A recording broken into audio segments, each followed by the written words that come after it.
dar início a esse... Pois vamos.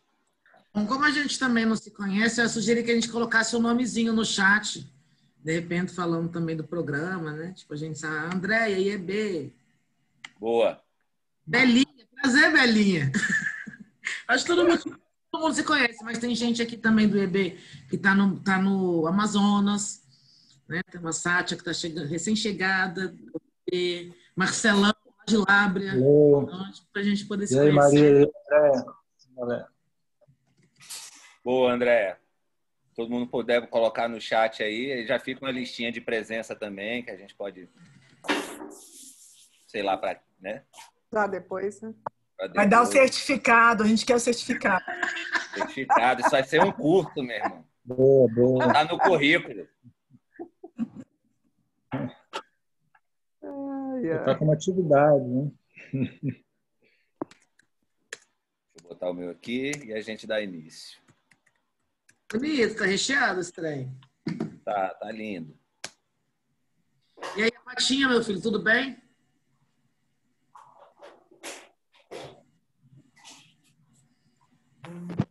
Bom, pessoal, boa noite aí a todas, boa noite a todos. É uma satisfação aí, fiquei com essa tarefa aí de fazer uma moderação, né, do nosso bate-papo hoje.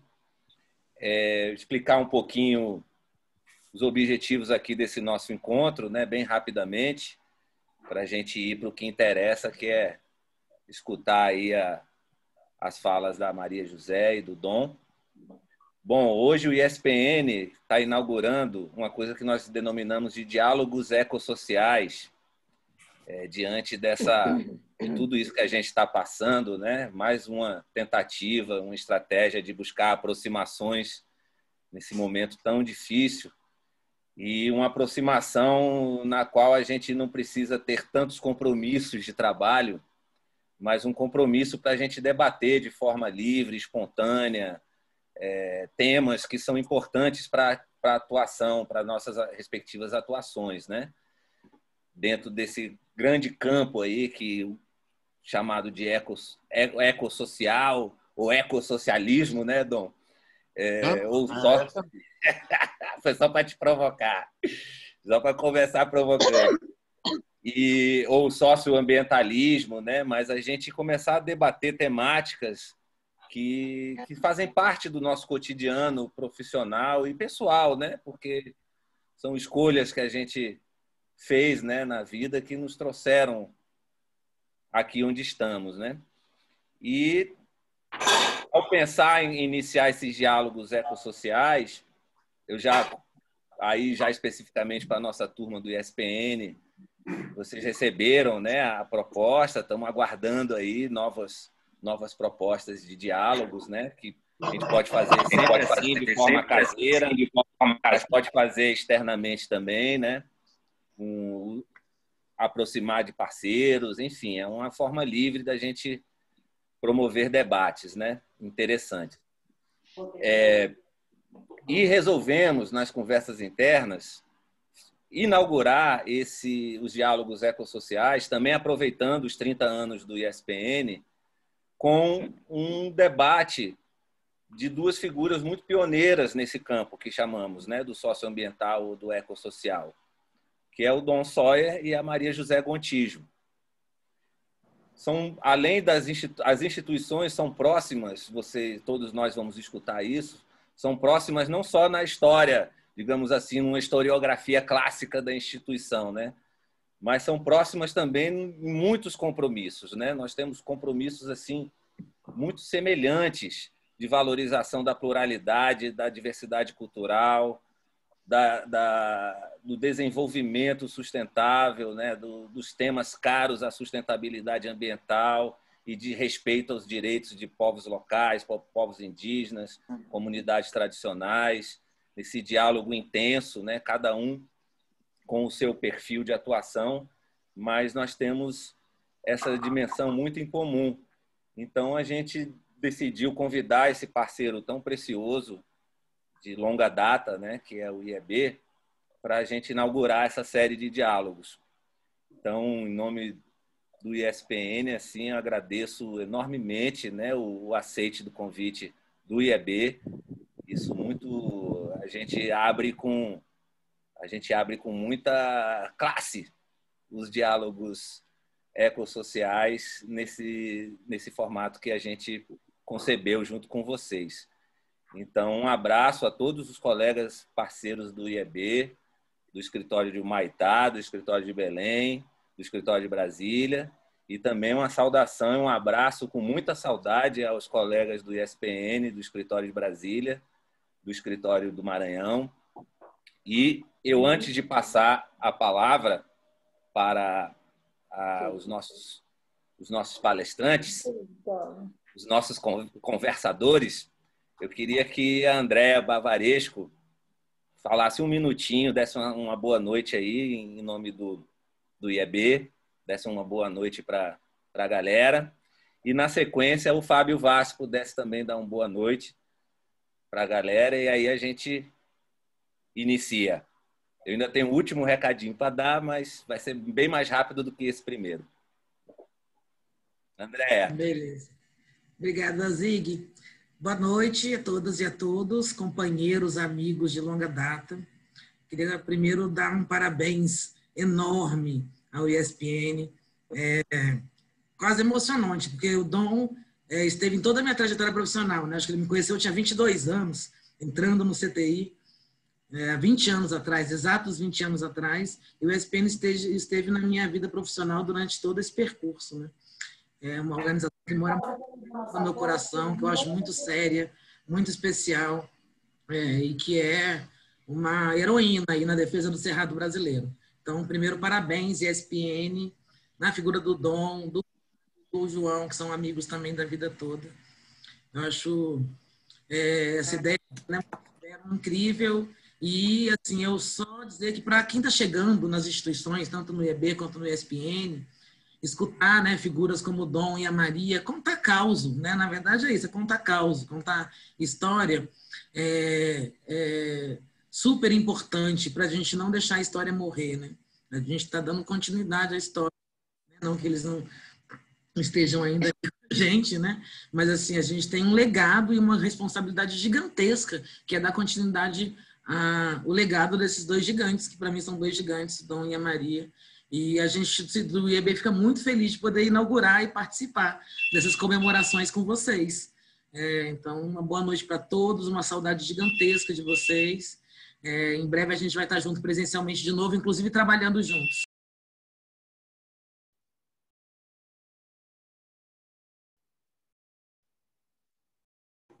Bom, então acho que, como a ideia... Tocou o interfone na hora. Eu estava pensando de onde era, esse interfone era assim mesmo.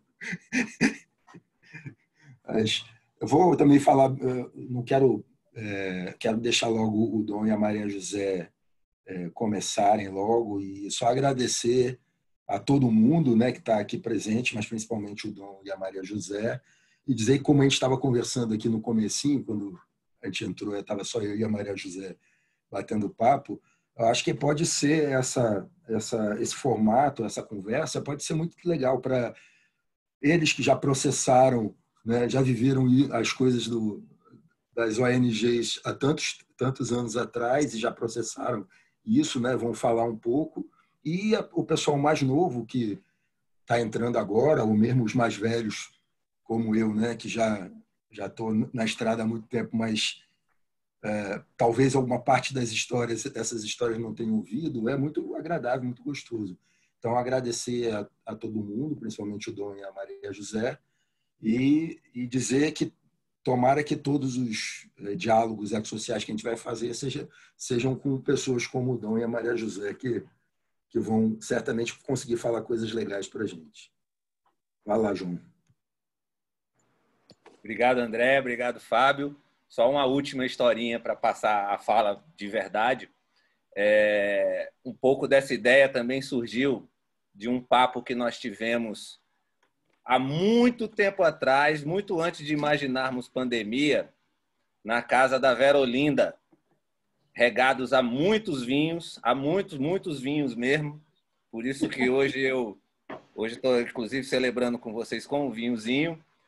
que lá para as tantas, o Gilberto Azanha, né, o fundador do CTI, um dos fundadores do CTI, começou a falar sobre esse cenário, né, do surgimento de algumas ONGs e de algumas pessoas muito pioneiras que começaram a promover mais diálogos entre as agendas sociais e as agendas ambientais, né? Começaram a pensar as coisas mais conjugadas do que estavam no momento dessas criações. Então, tudo isso também é um complemento aí da proposta que hoje a gente inicia para a gente entender o que estava se passando nessa época também. Então, e o Gilberto Azanha, provavelmente a gente vai ali dar uma chavecada nele também já para ele também participar de um desses diálogos aqui com a gente. Então, dito tudo isso, eu passo a palavra para Maria José.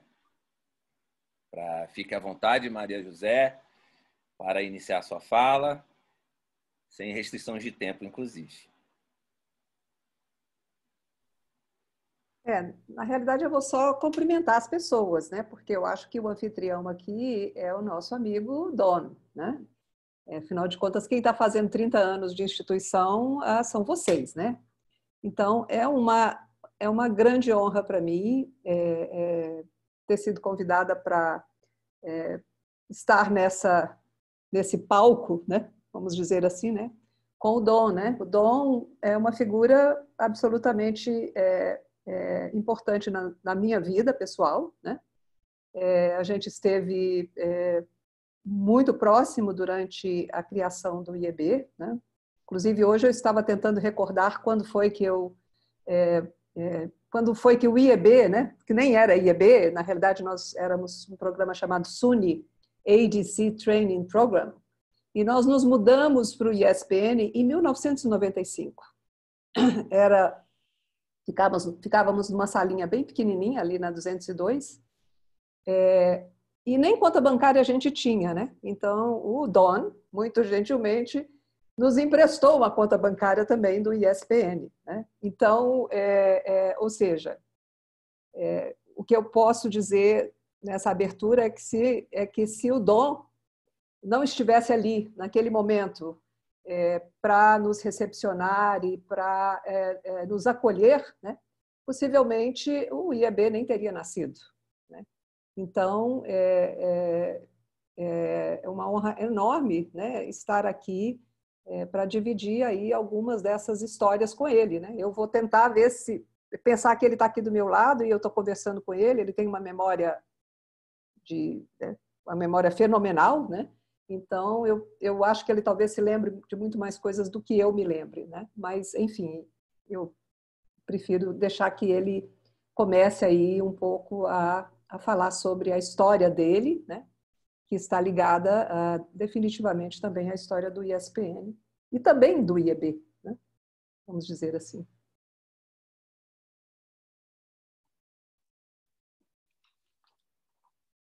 Só?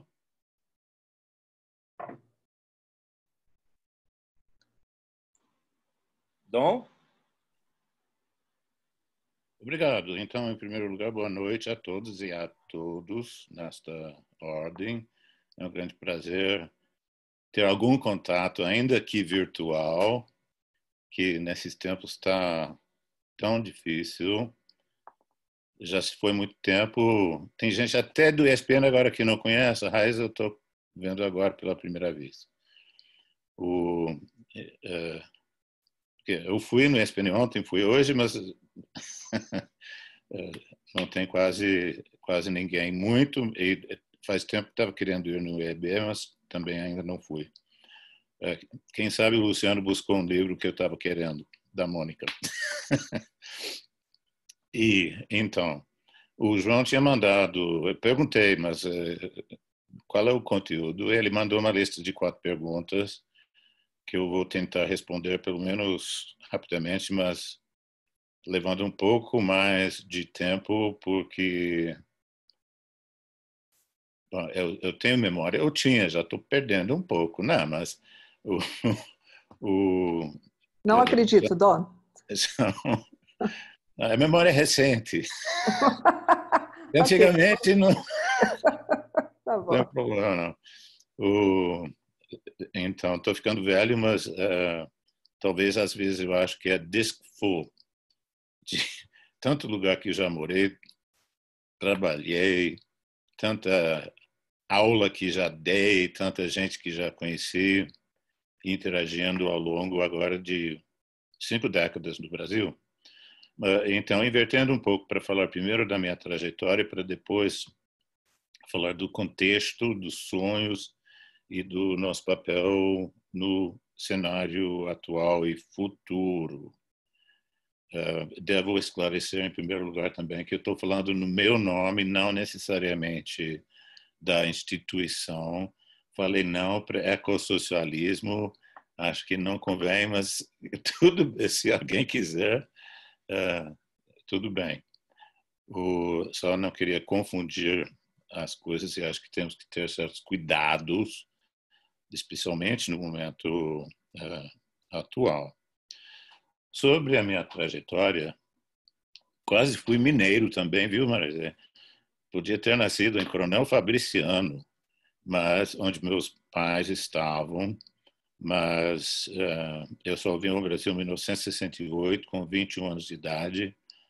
Estava muito interessado na América Latina, tinha morado na Argentina, na Colômbia e no Equador há algum tempo, mas estava querendo conhecer o Brasil. Ganhou uma bolsa de Harvard para vir durante as férias entre o terceiro e o último ano.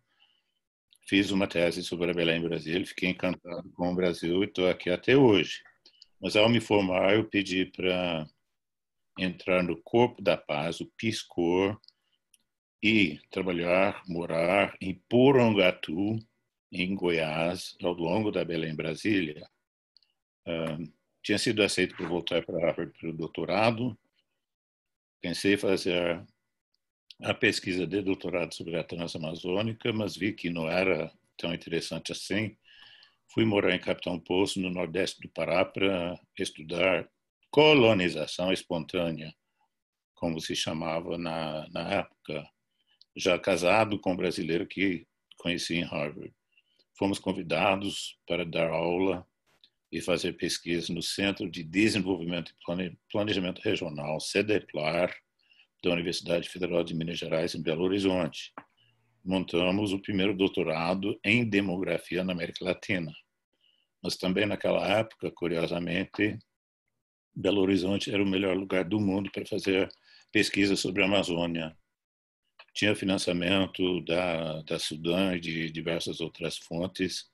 Então, fizemos muita pesquisa no Pará, Acre, Rondônia, na região como um todo. Eu fiquei muito envolvido em pesquisas especificamente sobre malária, doenças tropicais, mas foi como entrei na área de meio ambiente, que é tão importante na transmissão e no controle da malária. Então, isso como começou no Brasil, mas no final da década de 80, nós organizamos na minha casa à noite um grupo de estudos da Amazônia, como eu tinha feito com o orientador em Harvard, reunindo professores e alunos para discutir textos, em primeiro lugar, sobre a Amazônia. Depois, começamos a escrever nossos próprios textos e, finalmente, publicar nossos textos e conseguir financiamento. Mas aí eu senti a necessidade de personalidade jurídica para ter conta bancária e não colocar o dinheiro na UFMG, por exemplo, que era extremamente complicado. A felicidade foi que participei de uma reunião em Washington, organizada pela Fundação MacArthur, sobre população e meio ambiente, duas áreas em que essa fundação muito rica estava investindo. Perguntei se eu podia pedir $25 mil para o meu sabático, inclusive para vir a Brasília. Falaram nem pensar. Se você pedir 250, podemos analisar. pedi 250, escrevi todo o projeto aí para fundar um instituto de pesquisa e deram $480 mil. Depois renovaram 2 vezes. Aí que começou o ESPN, o nome na Assembleia finalmente ficou sendo Instituto Sociedade, População e Natureza. Então, eu, como sociólogo, esse interesse no lado social, tinha população, inclusive, por causa do apoio, mas também porque estava muito envolvido na demografia, e natureza como meio ambiente. Mas não, exato, natureza no sentido não tão antropocêntrico, talvez, como o meio ambiente. Não é só o entorno do homem, é a natureza propriamente dita. Fundamos em Brasília, inclusive, além de razões pessoais, era para ficar mais perto da tomada de decisão na capital federal.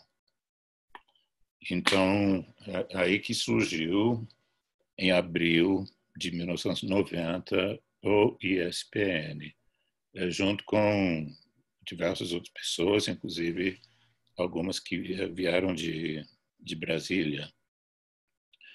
O contexto naquela época, então, era da redemocratização, com a nova Constituição de 1988, inclusive estabelecendo a importância constitucional do meio ambiente. Também, naquela época, muito interesse no mundo todo na Amazônia, algo que continua até hoje. Eu sempre tive interesse no Cerrado, inclusive por ter feito uma tese e morado no Cerrado, mas foi só em 1995, 4, 5, com o GEF e também o Department for International Development de Fiji, do Reino Unido, que apoiou trabalho sobre o Cerrado, e de lá para cá o ESPN tem focado principalmente o Cerrado. Continuamos trabalhando com a Amazônia e também acrescentamos a Caatinga nesse programa de pequenos projetos Small Grants Program do GEF, do Fundo para o Meio Ambiente Mundial.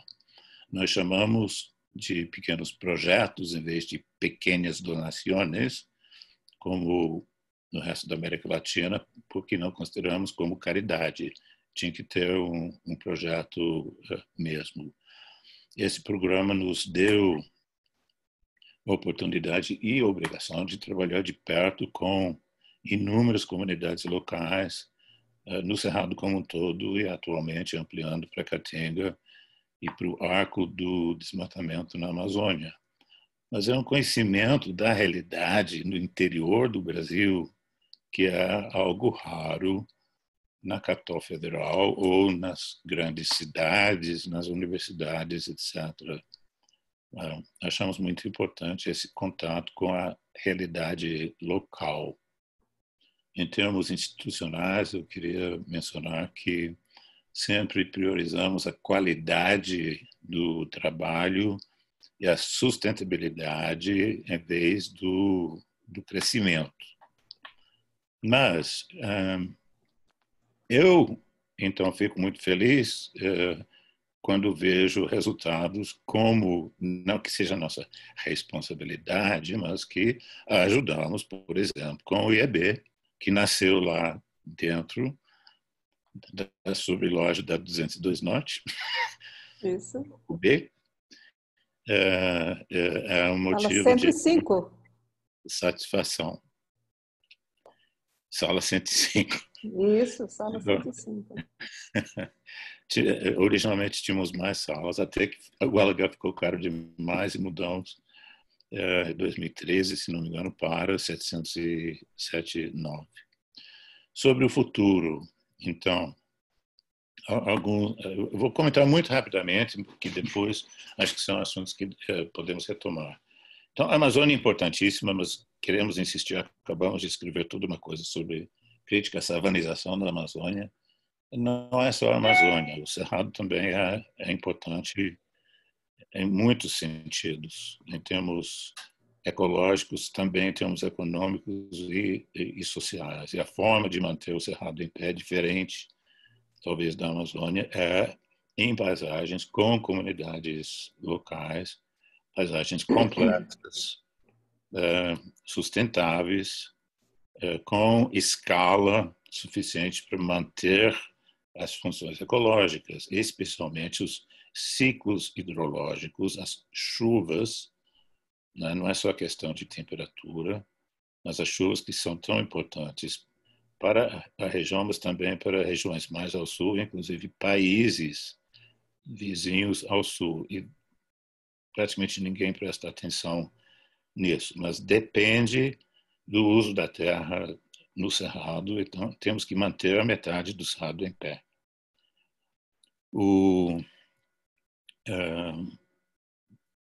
Isso exige, então, eu sempre fico batendo na tecla de queremos soluções que sejam viáveis e eficazes. Não pode ser apenas aquilo que soa bem, looks good, mas não necessariamente faz bem na escala necessária. É importante também manter a credibilidade. Eu fico muito preocupado no contexto atual de tanta polarização, dificulta muito o trabalho e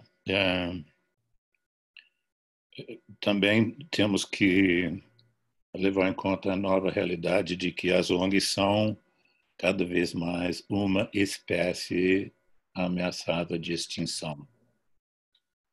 Realmente está muito difícil manter.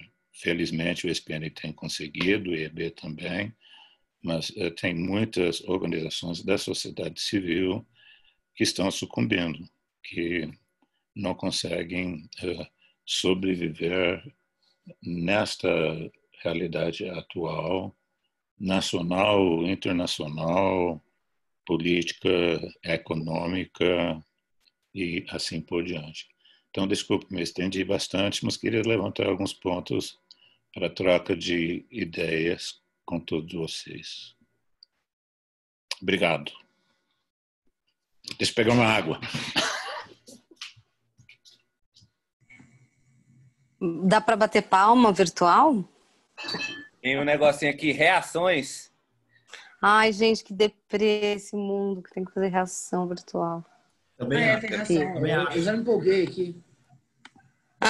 Fiz, palminha, Dom. Mandei palminha para você. Obrigado, Dom. Na nossa programação, isso aí, não sei se a Maria José quer complementar alguma... Eu gostaria de complementar, até falando dessa história do nascimento do IEB, né? Naquela época, eu trabalhava junto com o professor Davi Flecha, que todos vocês conhecem, num programa chamado SUNY ADC Training Program, né? Advanced Developing Country. Isso. Então, era um programa de bolsas de estudo, né? E, em algum momento, esse recurso que nós tínhamos para pagar o professor Davi Flecha acabou, né?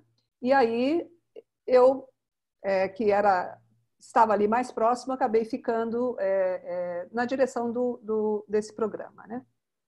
E isso começou em mais ou menos 91, né? Nós ficamos alguns anos num outro escritório, que também era um local onde o professor Davi Flecha fazia as consultorias dele, ficamos lá um tempo, e aí, em 95, então, fomos lá para o ISPN, né? Ainda como a SUNY ADC, né? Training Program. E como eu falei anteriormente, nós não tínhamos nenhuma conta bancária, porque, na realidade, no momento anterior, nós operávamos com o CPF do professor Davi Flecha, né? E aí, com a saída do professor Davi Flecha, então, usamos, naquele momento, a conta que o ISPN proporcionou ao SUNY ADC, que não era ainda IAB, né? Aí ficamos ali durante um tempo, 96, 97, eu sempre muito,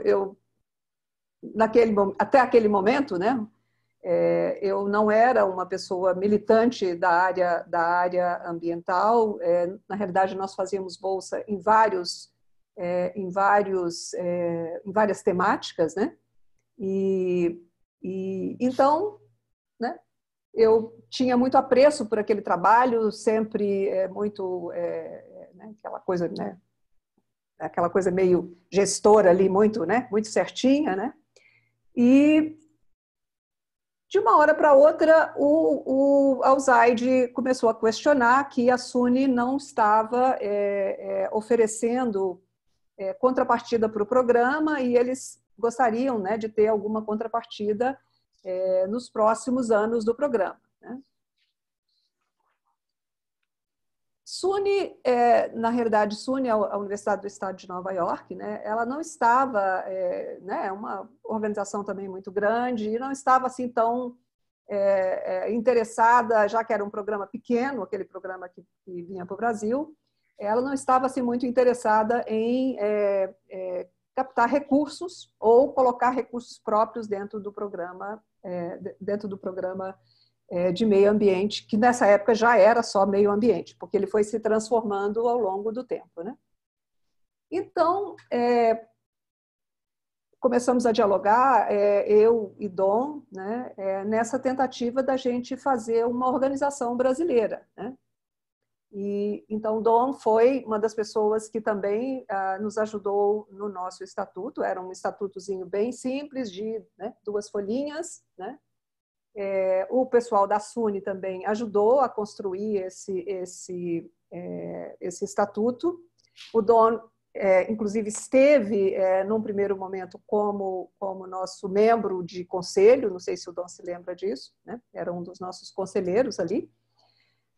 E então fechamos esse estatuto do IAB. E até então, a única coisa que nós fazíamos era realmente os nossos programas de bolsa de estudo, né? Ou seja, recebíamos candidatos, principalmente de gestores, de unidades de gestores de ONGs, gestores de estados, municípios. O pessoal do Acre, por exemplo, praticamente, talvez toda a elite ambiental do Acre passou por esse programa, porque nós tínhamos uma parceria muito forte com a Universidade da Flórida, né? Com a Marianne Schmink, e a Marianne Schmink, né, ela arregimentava bastante gente lá do Acre para ir para a universidade e fazer lá o mestrado, o doutorado, pessoas que, numa competição mesmo mais séria, talvez não conseguissem fazer um mestrado na Universidade da Flórida, mas com a facilitação ali, né, que a gente tinha naquele momento, de ter o recurso para bancar aquilo, né, e de ter a Mariane que ajudava na aceitação dessas pessoas lá, né, essas coisas foram acontecendo, né, e fez uma grande diferença no estado do Acre, né? Realmente, esse número de pessoas que foram treinadas naquela época por esse programa. Então, voltando um pouco atrás, aí com esse estatuto eu fui aos Estados Unidos, né? Porque nós queríamos, na realidade, que essa organização brasileira que a gente tinha criado, né? Que naquele momento ela se chamava, quer dizer, a gente se chamou Instituto Internacional de Educação do Brasil porque a gente fazia bolsa de estudos para fora do Brasil, ou seja, era uma coisa bem lógica naquele momento. Lógico que hoje não é mais lógico, mas enfim, nós, né, podemos até trocar de nome em algum momento, já tentamos, mas acaba, né, sendo muito complicado, né? E por isso viramos, né, Instituto Internacional de Educação, porque fazíamos bolsa para fora do Brasil, né? Fui, então, à Universidade do Estado de Nova York, né, para ter uma conversa com com o diretor lá da fundação, né, da universidade, e explicar para ele que essa organização brasileira estava nascendo ali. Esse programa era financiado pela USAID. Naquele tempo, várias organizações nasceram nesse bojo desse programa, que era o Global Climate Change da USAID. Amazon é fruto desse programa, né? IPAN, fruto desse programa, né? Que era o Global Climate Change, ou seja, eles tinham, todos nós que estávamos trabalhando nesse programa, tínhamos parcerias com algumas instituições americanas, né? Amazon, por exemplo, acho que era Penn State, né, Don? Se não me engano. Chris Yu. Chris Yu, isso. IPAN era com Woods Hole Research Center. O próprio PESACRE, todos vocês se lembram do PESACRE, né, que até hoje eu acho que está bem pequenininho, mas também numa associação lá com a Universidade da Flórida. E, basicamente, esse projeto que a SUNY tinha de bolsas de estudo é o que não estava gerando um filhote, né? Ou seja, não tinha nenhum filhote, porque, na realidade, eu era consultora do projeto deles, né? Então, fomos lá conversar com o diretor lá, de que realmente nós gostaríamos muito de que o recurso que era desse programa que pudesse bancar esse escritório do IEB, né? E nos dar essa estrutura mínima para nos desenvolvermos aqui, né? E, para minha surpresa, esse senhor, né, olhou para mim e disse: mas essa organização não existe, essa organização é um grande conflito de interesses, ela é você e você trabalha para nós. E eu fiquei assim, totalmente espantada com aquela reação dele. As meninas que estavam do meu lado, que eram naquele momento a Sally e a Andrea Wolf, né, que eram as pessoas com quem eu trabalhava, também não podiam se manifestar para dizer para ele: olha, nós não temos nenhuma conta bancária, nós atuamos com a conta bancária do ISPN, porque elas também ficariam numa situação muito delicada naquele momento, né?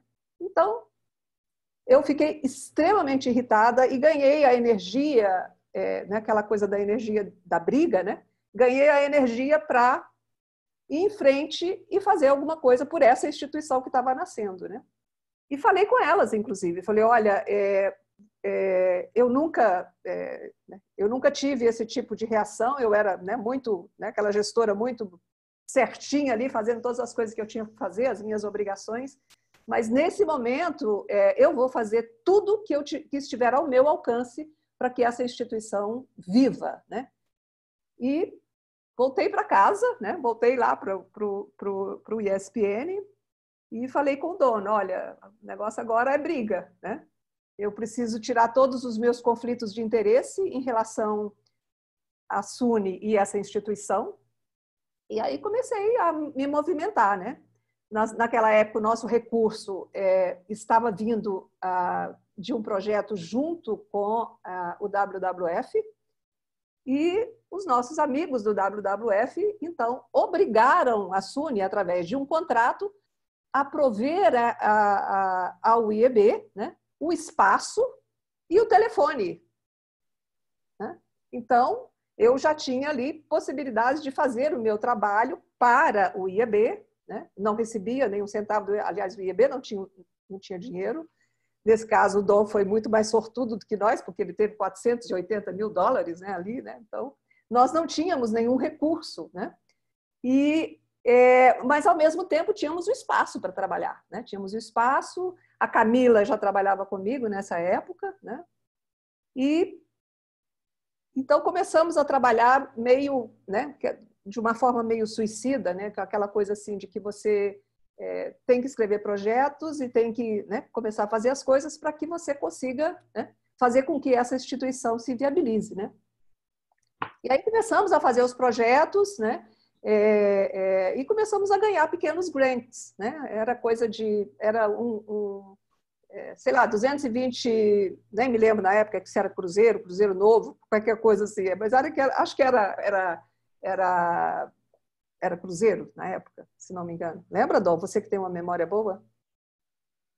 Tinha Cruzeiro Real também? 220 mil. Era 220 mil alguma coisa, mas era suficiente para fazer um curso super bom de política ambiental, né? Ou seja, a gente aí começou, né, a fazer os nossos treinamentos, né?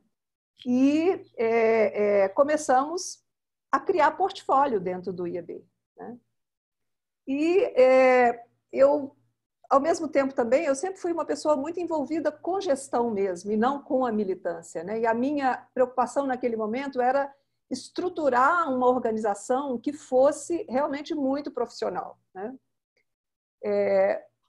Vocês perguntaram sobre o contexto, né? O contexto também era muito promissor naquela época, né? Ou seja, as ONGs eram bem-vindas, né? Ou seja, o status, você ter um status de ONG era uma coisa, eu diria, nobre, né? Porque eram organizações que estavam realmente nascendo no Brasil, ou seja, principalmente organizações como a nossa, por exemplo, que era uma organização de bolsa de estudos, né? Naquele momento a gente ainda era de bolsa de estudos, né?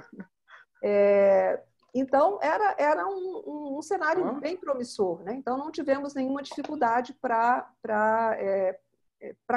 quer dizer, vou dizer, não tivemos dificuldade. Claro que sempre tivemos muitas dificuldades, mas conseguimos levar o programa de bolsa até bem na frente, né? Ou seja, mais ou menos uns 2 ou 3 anos depois, nós já estávamos, quer dizer, a SUNY foi praticamente saindo fora e nós fomos absorvendo todo o trabalho. O grande ganho, eu acho, de ter sido, né, gestado em cima de um programa de bolsas de estudo, é que nós ganhamos um capital social gigantesco. Ou seja, nós tínhamos ali vários bolsistas, né? E que não sei se aqui na nossa plateia se tem alguém que foi bolsista naquela época do SUNY, né, do ADC Training Program, né? Mas a gente, pelo fato de que eu estava à frente disso, essas pessoas meio que juntaram essas coisas, né? Juntaram o IEB e o programa de bolsas e se sentiram como parte, né, como parte da nossa organização. Então, nós não tivemos $480 mil, mas tivemos um grande né, grupo de pessoas que se sentiram como parte desse programa, né, que a gente estava inaugurando, né? E aí começamos, né? Começamos com as captações de recurso, fiz um investimento enorme no desenvolvimento de manuais para competir, né? Eu, ao contrário do Dom, que queria ficar pequenininho, eu já queria crescer, né? Então, já queria crescer e queria logo ter uma doação, uma grande doação de um grande doador internacional, né? E com essa coisa de que nós tínhamos tido esse programa de bolsa, a própria USAID do Brasil, né? Nessa época, Eric Stoner, tinha um apreço muito grande pelo nosso trabalho também. Então, assim, também, né, isso facilitou muito a nossa vida também naquele momento, né? Enfim. Com relação à minha trajetória pessoal, eu acho que isso também não tem muito a dizer. Como eu já falei para vocês, eu nunca fui militante da área ambiental, né? Nunca fiz pesquisas né, como o Don tem na história de vida dele, né? Mas, quer dizer, à medida que a gente começou, né? À medida que eu comecei, eu passei quase a viver de trabalho ali, né? Para mim, aquilo ali começou a ser a minha vida, né? E foi aos poucos, né? Quer dizer, com os nossos cursos, né? Quer dizer, as bolsas também foram diminuindo porque né, não tínhamos tanto recurso, né? E fomos fazendo os nossos treinamentos aqui no Brasil e sempre com aquela coisa, né, do conhecimento ali na fronteira, né? Ou seja, o que não se trabalhava naquele momento, na área ambiental, por exemplo, né? Ninguém falava da conexão com as outras políticas, né? Com as políticas setoriais, né? E o IEB começou a trazer todas essas temáticas, né? Trazíamos sempre os melhores professores que a gente tinha no Brasil naquele momento, né? E os nossos cursos foram, né, tomando, meio que fazendo sucesso, né, com as pessoas que faziam os nossos cursos, direito ambiental, né? E fomos, então, criando esse portfólio, né? E, ao mesmo tempo, fazendo os nossos manuais para que a gente pudesse competir por recursos mais vultosos e recursos de cooperação internacional mesmo, né? E não sei se Dom quer acrescentar alguma coisa, já que ele fez parte dessa história também.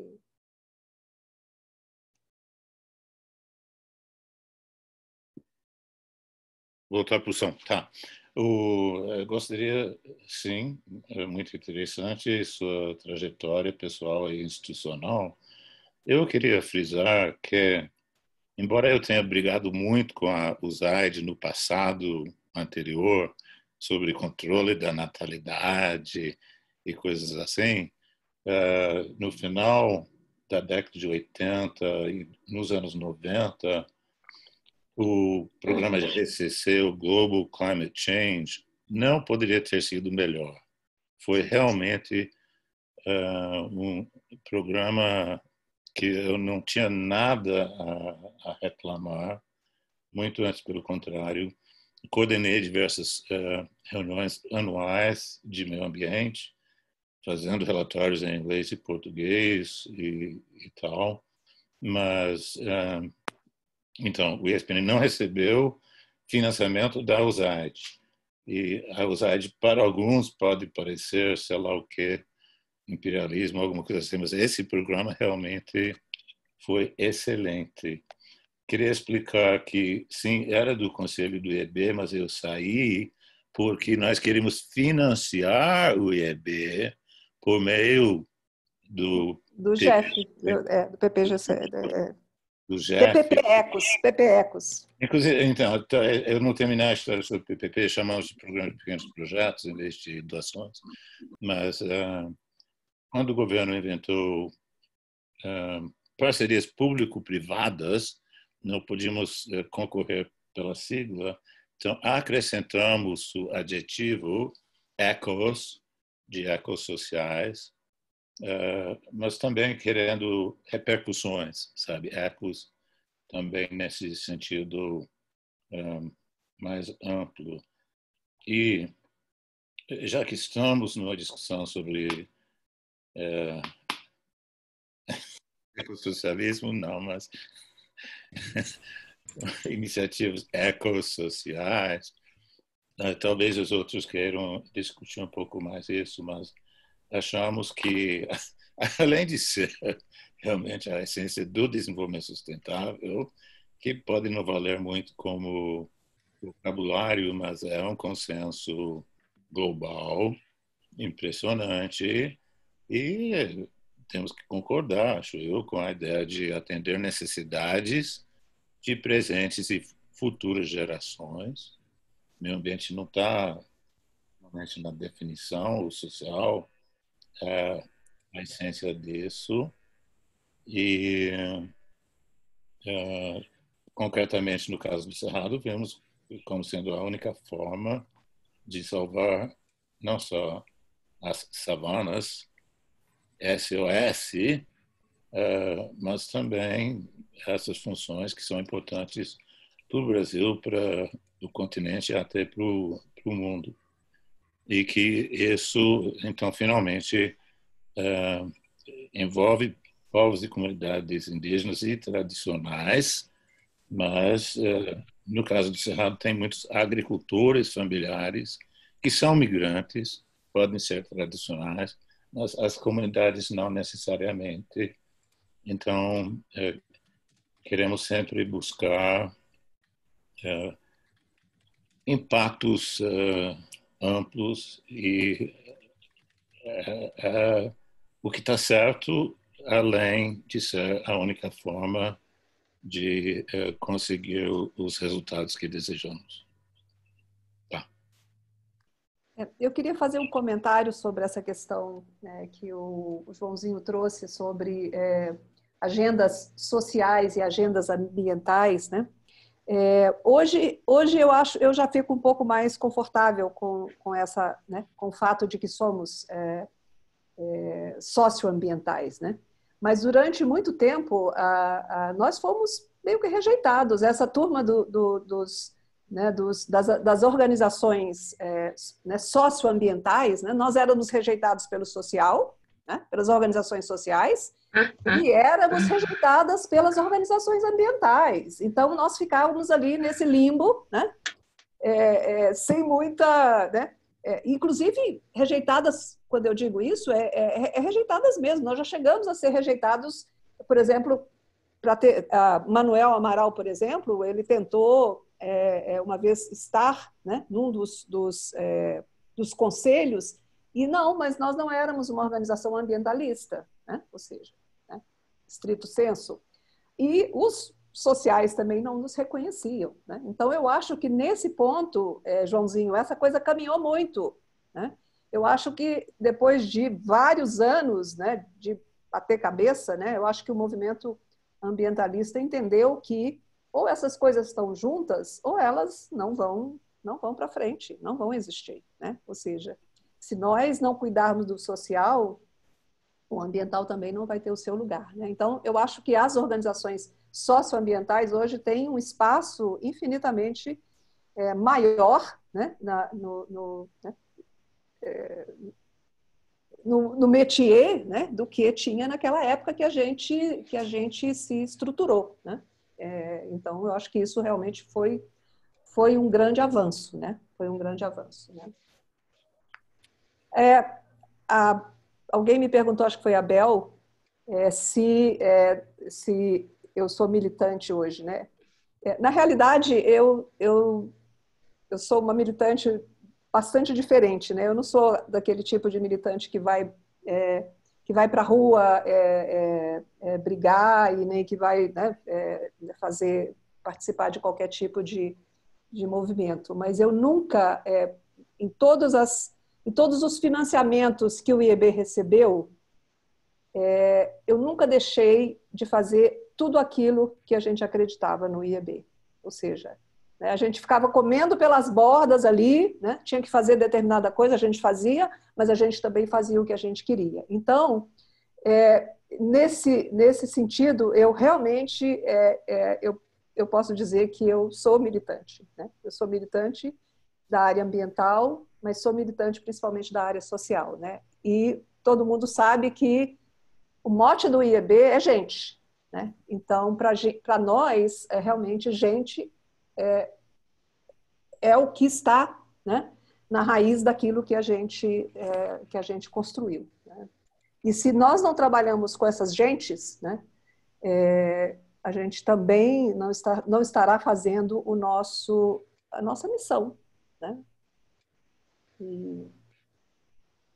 Então, em termos de não sei se agora a gente precisa falar também ou seja, eu acho que isso também, o fato de que nós trabalhamos com gente, traz para o IEB também uma responsabilidade muito grande e, ao mesmo tempo, uma legitimidade, né? Porque, ao longo dos anos, a nossa legitimidade, né, quando nós saímos da atividade mais meio e fomos trabalhar no chão, né, fomos botar o pé na terra mesmo e trabalhar com as comunidades, foi que a gente foi criando essa legitimidade, né? Porque isso demora muito, né? Essa coisa de você ser aceita, né, nos territórios onde você está trabalhando, né? É um investimento enorme que a gente tem que fazer para conseguir isso, né? Então, hoje, não interessa muito se o comunitário é protestante, né? Ele nos aceita, não interessa muito se ele é católico, né? Ele tem um carinho por nós e sabe que nós estamos do lado dele, né? Para o que der e vier, entendeu? Então, isso, realmente, na Amazônia, vocês sabem que isso é um problema, né? Porque, às vezes, você está em determinadas localidades ali e você tem, né? Você tem os que são das igrejas Assembleias de Deus, né? Inclusive, gente que foi eleitor do Bolsonaro, né? Na época que a gente comemorou o nosso aniversário né, de 20 anos, teve um senhor ali perto de Boca do Acre, que falou para mim: Dona Maria, a senhora não se preocupe, o Bolsonaro não vai fazer nada com vocês porque nós não vamos deixar. Ou seja, ele era evangélico, então ele sabia que algum espaço ele tinha ali naquela composição que a política tinha tomado naquele momento, entendeu? Então, enfim, só para colocar algumas coisas nesse contexto aí.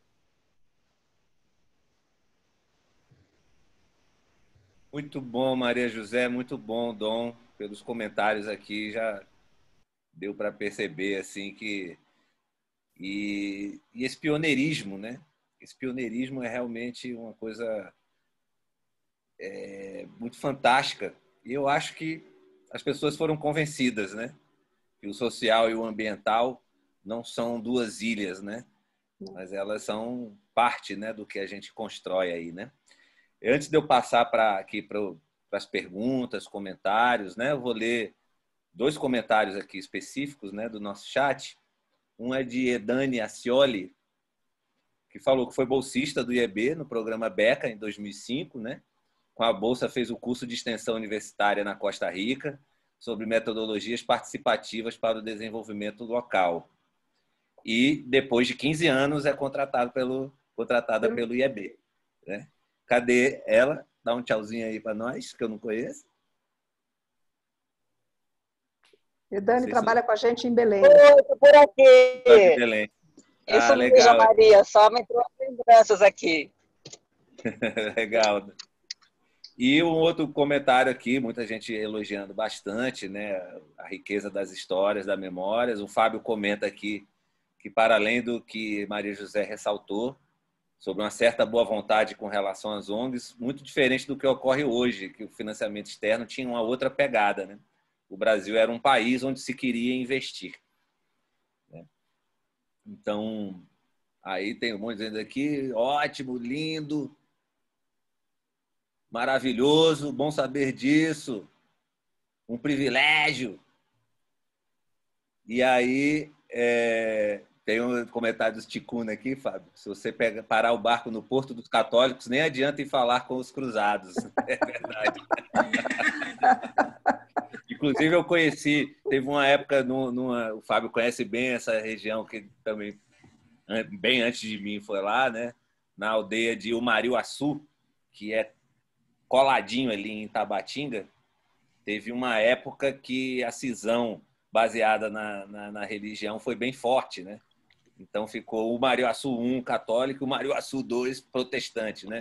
Evangélico. E na fronteira entre o Mariuaçu 1 e o Mariuaçu 2, nunca mais esqueci disso, tinha a Igreja Apostólica Católica Romana Evangélica de Umariuaçu. Ups. E aí foi a coisa mais ecumênica do mundo cristão que eu já vi na minha vida.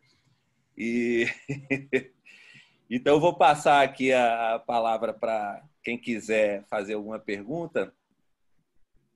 Pode botar aqui no chat ou levantar a mãozinha que a gente vai inscrevendo aqui. A Joãozinha ainda tem algum comentário sobre a questão do cenário futuro que você comentou? Manda ver, então. Tá.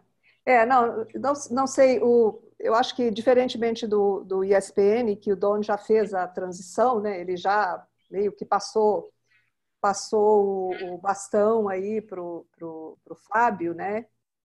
Nós ainda no IEB ainda estamos com essa, né? Eu ainda tenho esse problema de fazer essa transição, né? Deia, não desliga o vídeo não, mulher, fica aí.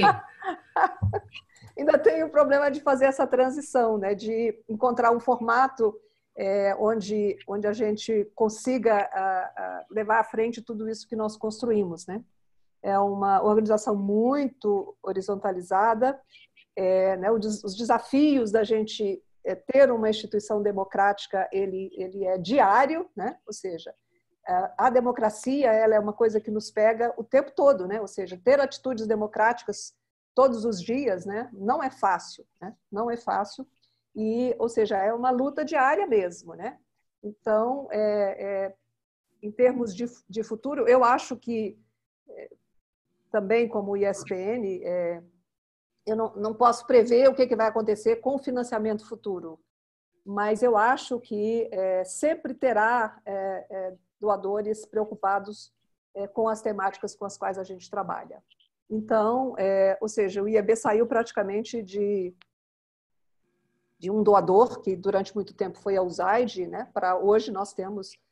não temos a NORAD ainda, né? Porque vocês pegaram, então não deixaram para nós, né? Mas em algum momento a gente vai ter a NORAD também, entendeu? Ou seja, já temos os alemães, né? Várias fundações americanas. Então eu acho assim, a gente chegou num patamar que basicamente naquela época, lá em 95, né?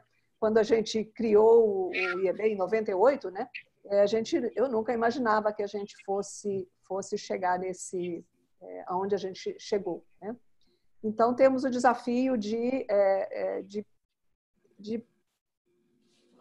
dar continuidade a essa instituição no formato que ela né? Nessa coisa democrática de uma construção coletiva, né? Que é o que a gente tenta fazer todos os dias, né, Andréia? Né? Já consegui várias coisas. O Claude hoje é um cara que fica feliz quando ele assina um projeto ou quando ele recebe um dinheiro, tipo, olha, conseguimos mais um projeto, e ele diz que ele deve isso a mim. Então, é uma satisfação enorme saber que ele sabe que o dinheiro que ele captou ontem vai acabar amanhã. Então, que ele precisa estar, né, o tempo todo né, com essa coisa. A gente está até com medo desse, né? Né, Maria? A gente está até com medo de assinar contrato ultimamente, né? Pois é. Então, em termos de futuro, Joãozinho, para o IEB, para nós é a transição, né? Quer dizer, fazer essa transição, até porque eu também não quero ir embora, então esse é um outro problema. Mas, enfim, aos poucos a gente começa a ficar né? A pesar um pouco para a instituição, e a instituição precisa ter outros caminhos também, né? E permanecer com essa coisa da construção coletiva e democrática, né? Para mim, são coisas que eu não gostaria de abrir mão, e não gostaria de né, se sair do IEB e daqui a 5 anos eu saber que as coisas né, tomaram outro rumo, né? Então, é um filho, né? Um filho você precisa cuidar dele, né? E precisa que ele siga aqueles caminhos que você meio que destinou para né, que ele seguisse, né? Embora não seja assim, né? Na realidade, a gente não pode fazer isso com os filhos, mas, enfim, é um outro tipo de filho. Vocês viram que o Biden prometeu 20 bilhões de dólares para a Amazônia. Pois é. E Dom, tem que votar no Biden, hein? Então, pessoal, a gente tem uma pergunta para a Belinha. Belinha, você faz aí no áudio a sua pergunta?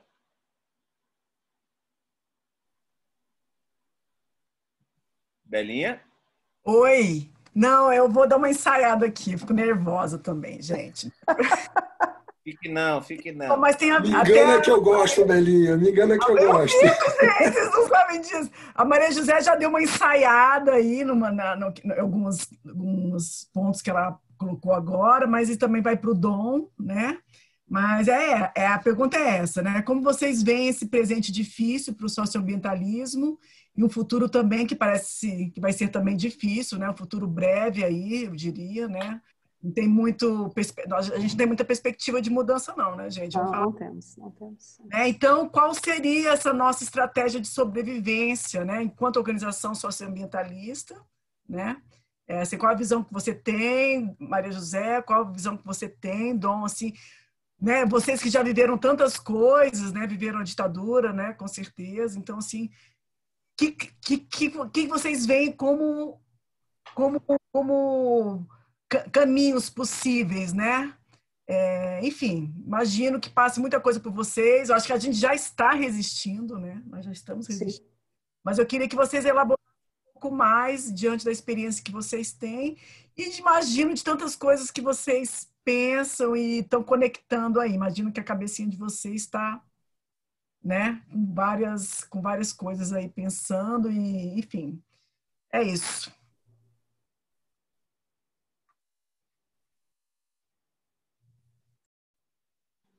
Com a palavra.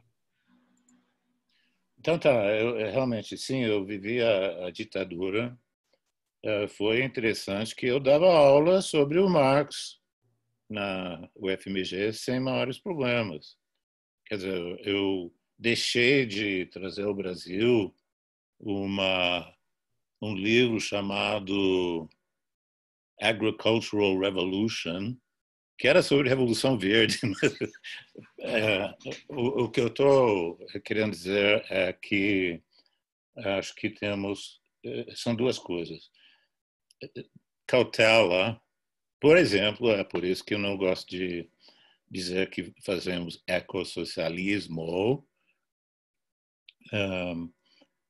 pelo menos institucionalmente, mas o ponto principal é o seguinte: aprendemos a buscar brechas. Quer dizer, qualquer sistema tem brechas, e eu achei que parece ser muito interessante. Inclusive, já visitamos a Secretaria de Agricultura Familiar e Cooperativismo no Ministério da Agricultura. Foi muito interessante. Agora tem todo um programa junto com a cooperação alemã sobre sociobiodiversidade. Então, de repente, existem brechas que devemos procurar. Agora, é claro também que, no nosso caso, o financiamento internacional é fundamental. Sim. Então, mais uma coisa. A gente recebe financiamento da Vale, que é um dos maiores vilões ambientais possíveis.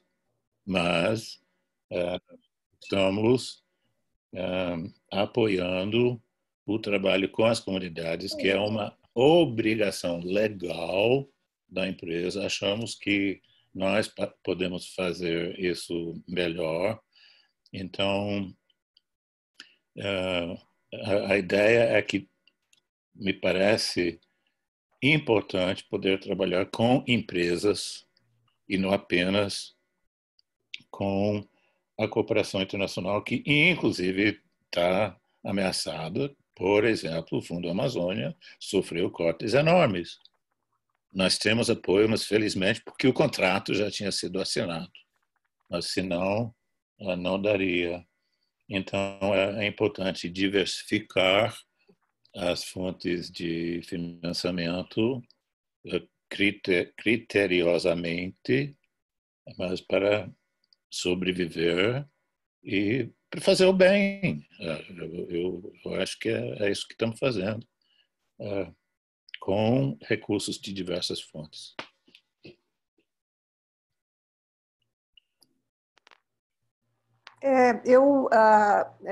Isabela, né?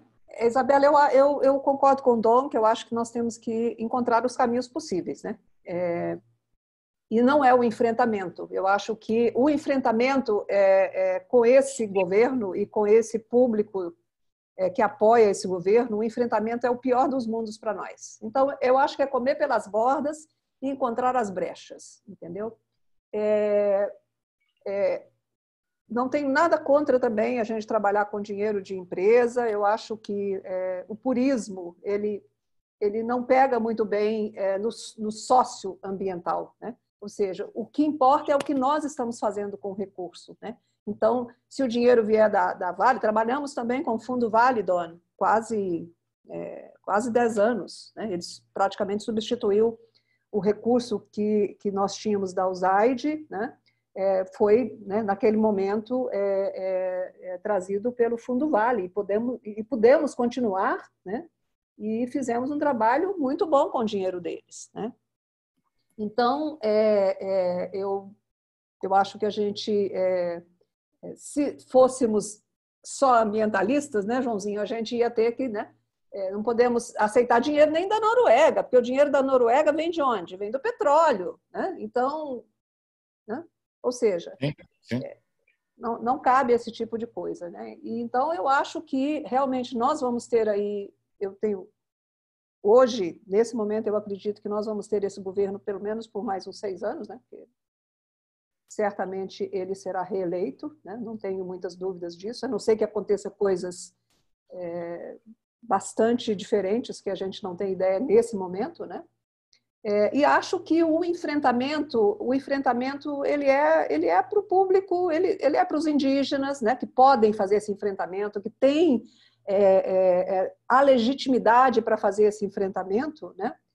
E nós temos que apoiar, comer pelas bordas e, né, enquanto a gente tiver o recurso vindo para os nossos projetos, vamos trabalhar, entendeu? Eu acho que a única forma desse governo proibir o nosso trabalho, ou seja, acabar com a gente, é se ele proibir a entrada de recursos, né, internacionais no Brasil, que eu acho que eles nunca vão fazer, entendeu? Então, um pouco por aí, que eu acredito, né?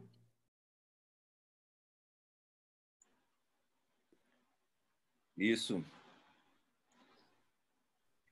Esses dinheiros de compensação ambiental revertidos em PBA, em todas essas ações e tal, isso aí é um dever da empresa e um direito dos povos, né? Então, tem um ditado maldoso aí do meio capital que diz que dinheiro lavado é dinheiro de corrupção. Então, todo dinheiro tem uma origem que é do próprio capital, né? Então, claro. Tem o Daltro, João. Daltro. Fala, Daltro. Alô, boa noite para todo mundo. Infelizmente, meu computador está com probleminha na câmera e não dá para vocês conseguirem me ver, mas estou vendo todo mundo. Primeiro, acho que retomar a partir dessa linguagem de comer pelas bordas ou as rachaduras e as fissuras no sistema, né? Nunca vi tantos gramscianos juntos como nesta reunião. Parabéns. Ao mesmo tempo, queria ver o seguinte, acho que a pergunta para esses nossos 2 grandes companheiros que estão aqui. Os colegas também falaram ainda agora dessa contradição lá atrás entre... Contradição não, parece que havia esse paradoxo, essa contraposição entre o social e o ambiental. Mas uma outra agenda que também às vezes se chocava muito é essa da agenda econômica e da agenda ambiental, né? E barra econômica pensando essa ideia do desenvolvimento, né? O que mudou de lá para cá, né? E nesse processo de mudança, o quanto não e aí eu tenho ouvido, percebido, eu acho que todos nós, né? O quanto hoje há um esforço ou uma dinâmica de integração dessas agendas, né? E aí a gente tem formulações tipo negócios de impacto, bioeconomia, Amazônia 4.0. Hoje, numa live, se falava até de 5.0, né?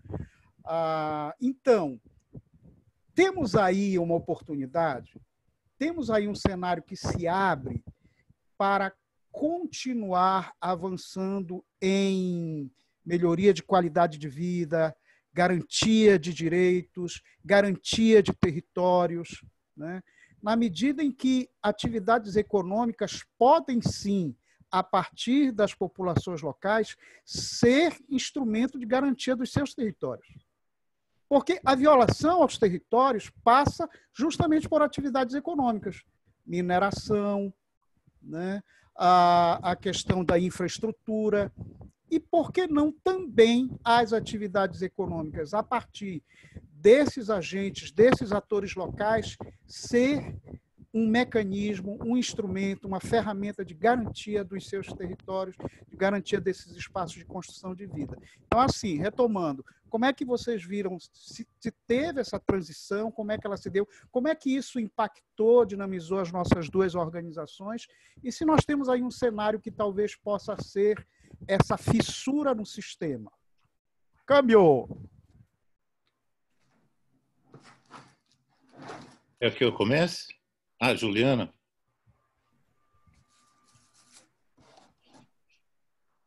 Não, Dom, pode responder.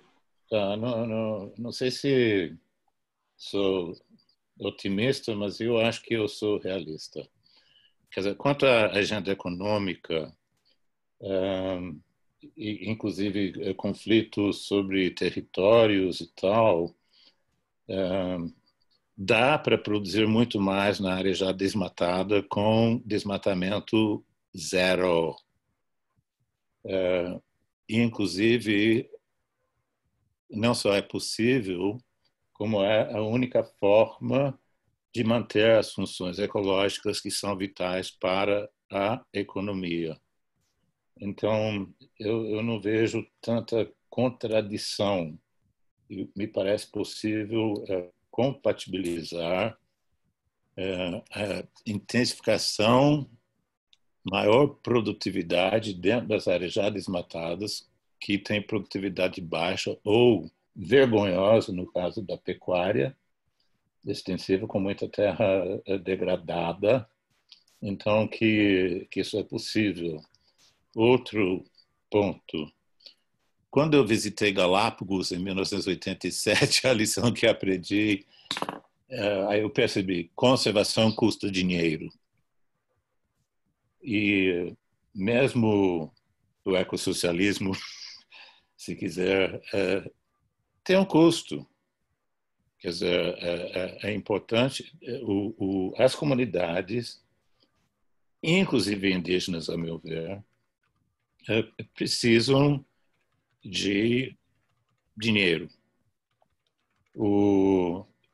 É importante que a economia esteja funcionando e que o governo esteja arrecadando o suficiente para fornecer o apoio em todos os sentidos. É saúde, é educação, é acesso a mercados e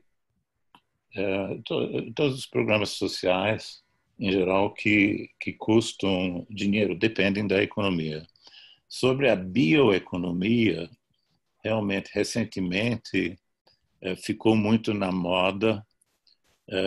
Eu fico preocupado, conforme escrevi para a equipe recentemente, que muita gente parece estar pensando apenas em tecnologia de ponta com recursos genéticos da Amazônia. Ou seja, não é sociobiodiversidade, não é o uso sustentável dos produtos, a comercialização dos produtos da sociobiodiversidade. É o DNA que estão querendo. Isso gera emprego para alguns pesquisadores, basicamente. Para mim, isso não é economia. Temos que pensar na economia em termos de produção e consumo com escala, aproveitando a sociobiodiversidade, e o maior empecilho para isso são entraves regulatórios, inclusive ambientais, inclusive sanitários, trabalhistas e por aí vai, que dificultam a bioeconomia nesse sentido ecossocial e não apenas de pesquisa de DNA. Obrigado. Eu também vou um pouco na mesma linha do Don, principalmente em relação a essa questão da bioeconomia, né? Que o que está atrás disso é justamente a busca por tecnologias de ponta para usar a biodiversidade amazônica, né? E não me parece que tenha nenhuma perspectiva de inclusão na bioeconomia, ou seja, ninguém está falando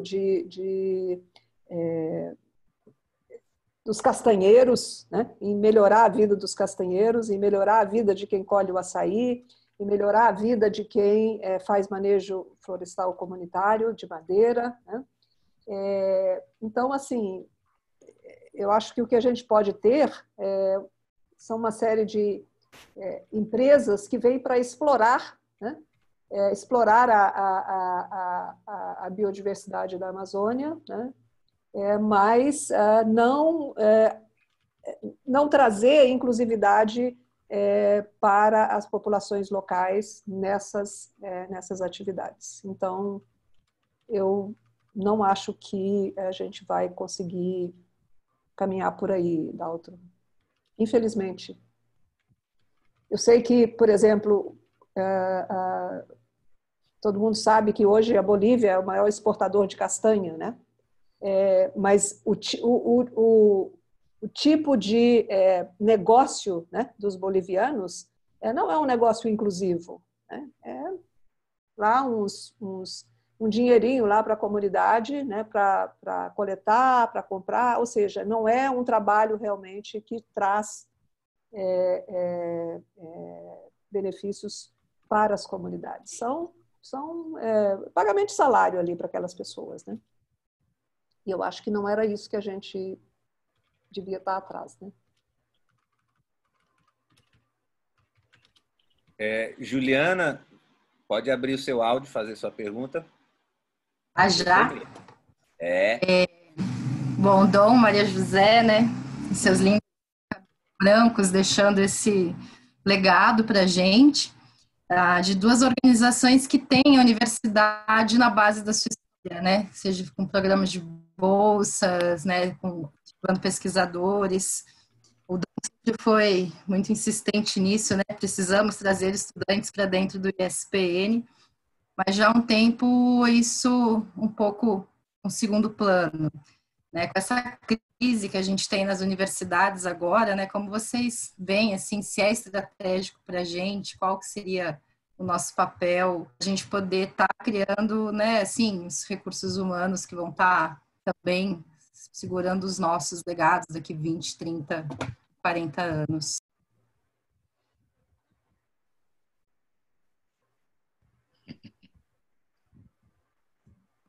Bom, a Juliana foi aluna minha no Centro de Desenvolvimento Sustentável da Universidade de Brasília. Pode ser o Dom, pode ser a Maria José. Mas me aposentei como professor e realmente temos pouca ligação com a universidade diretamente. É claro, tem a Soraya, Mônica, André e Karenina, que já trabalharam no ISPN, que estão na universidade. Espero que, por esse meio, estejam levando um pouco do conhecimento adquirido para os novos alunos. Mas acho, sim, que devemos procurar outros meios. Inclusive, um dos detalhes, eu estou preocupadíssimo no momento com a biblioteca, que ocupava um bom espaço no ESPN e agora está no meu apartamento. Estou procurando alternativas, mas espero que esse material possa ser aproveitado. Mas é um desafio atualmente, ninguém quer mais livro. Mas outra forma seria de ver como até convidar alunos que estão fazendo tese para fazer pesquisa sobre casos que a gente conhece. Tá. É só um comentário. Eu acho que a inclusão, né, trazer estudantes das universidades hoje para dentro das organizações, embora a gente tenha nascido, né, a partir de um programa de bolsas, né, é realmente cada vez mais difícil, Juliana, porque uma das coisas que também, né, à medida que a gente vai crescendo e tendo vários projetos, a gente tem aquela obrigação de entrega, né, de fazer as entregas que a gente se responsabilizou. E aí, às vezes, quando, né, para você trazer estudantes, você tem que ter energia ali para fazer com que aquelas pessoas sejam bem-vindas na instituição e possam aprender também com a gente, né? Então, a gente vai perdendo um pouco esse tempo e essa capacidade, por exemplo, de fazer isso, né? Porque a gente acaba trazendo profissionais mais prontos, né, para fazer o trabalho e fazer as entregas que a gente tem que fazer, né? Eu acho uma pena também. Ó, pessoal, só informar aqui que tem um monte de gente querendo os livros aí, viu, Dom? Se você quiser fazer uma distribuição pulverizada de conhecimentos em forma de livro, tá? Já acompanha o chat aqui. E a Andréa está lembrando que você tinha medo da loja de tapetes. Imagino que é aquela ali na 202, que é do lado daquele barzinho do chopp ali, carioca, né? Pegar fogo e queimar o arquivo todo. Você queria fazer um seguro, lembra, na biblioteca? Porque vai que pega o tapete. Bons tempos. Eu e a Carol já tivemos tendinite de carregar aquelas caixas, livro, nossa. E a Bel já lembrou aqui que essa biblioteca já voou até Valparaíso. Alugamos uma pequena biboca em Valparaíso e fomos. Tão pequena, não tão pequena que não cabia, não se fosse muito pequena, né? Era uma casa de uns 3 quartos. Gente. Ela levou e eu fui buscar, só 5 anos depois, que era só poeira, né? Então... Pelo menos eu não tive que buscar. Era horas pagas de uma doutora e uma mestre lá carregando o livro, limpando. Essa biblioteca hoje está num apartamento ali no começo da Asa Norte, que as reuniões de condomínio discutem a possibilidade de comprometer a estrutura do prédio, de tanto peso. Eduardo, abre o vídeo aí, mostra para o pessoal. Ó, o Eduardo está morando dentro da biblioteca, olha ela lá atrás dele, ó. Isso aqui deve ser um 10º da biblioteca, na verdade, né? É um acervo, né, gente? Isso aí é um 30 avos, né? A gente tem que cuidar desse acervo. 50 avos. Eu também acho que é um conhecimento. É preciosíssimo, assim. Realmente, às vezes, eu fico me deparando assim, e olhando para esses livros, eu fico, cara, acho que eu precisaria viver uns 10 mil anos, assim, para conseguir compreender o tanto de informação que tem aqui. É realmente impressionante. Eu faço muito coro ao Dom nesse sentido, porque é muito valioso. E muito dessa informação simplesmente não existe na internet. E eu sei disso porque eu moro aqui, eu já pesquisei na internet. Muito não tem mesmo. Assim. Então é algo que tem que se levar em consideração, eu acho. Patrimônio de Brasília, do Cerrado. É um acervo muito importante. A gente tem que dar um jeito nisso. Não, o risco agora é alguém pôr fogo. Fahrenheit 451, né? Isso. Então, pessoal, alguma pergunta, algum comentário? Daltro, você quer complementar? Eu vi que você fez uns comentários / perguntas aqui. Você quer falar aqui pra gente? Então, acho que seria só essa questão. Acho que o Dom foi muito feliz quando ele traz essa questão. Eu tenho me preocupado também com isso, Dom, no sentido de que realmente, quando se fala em bioeconomia, talvez a gente pudesse, assim, o que rola na cabeça de alguns e o que rola na cabeça de outros, né? Tem figuras falando dessa bioeconomia muito nessa lógica que você tá colocando, né? Tem caras pesquisando, eu colocava aí, sobre como é que as formigas tais se comportam tais, porque isso possibilita para os caras pensarem algoritmos que vão possibilitar pensar sistemas para melhorar o trânsito. O quanto isso é uma apropriação, né? E que não considerem nada isso que a Maria trazia dessas populações locais, dos saberes locais, né? Então, realmente, um baita desafio que está colocado para nós aí, né? E que aí é o que eu colocava justamente o quanto, de repente, as nossas organizações não podem tensionar justamente isso, é de que bioeconomia sem processos de efetiva inclusão, né, dessas populações é só um outro nome para biopirataria. Né?